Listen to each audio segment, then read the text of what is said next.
It's important to install your graphic the right way the first time. Repositioning your graphic can negatively affect the adhesive, resulting in poor adhesion on your second attempt. Here are a few tips and tricks for successful installation of your new carpet graphic. Let's discuss the tools needed. Scissors, masking tape, measuring tape, a razor knife, and a squeegee for your hand.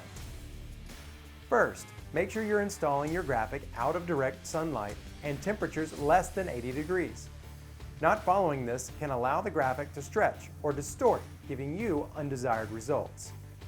The surface must be dry and clean.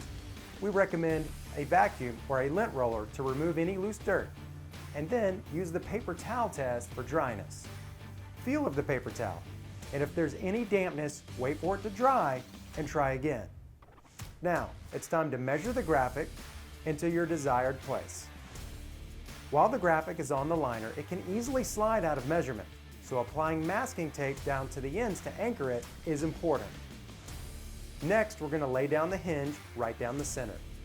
If you're using 1-inch wide masking tape, double it up so it makes a 2-inch wide pad. Now, it's time to double check your measurements and make any adjustments if needed. Now cut the first side of the tape with your razor knife.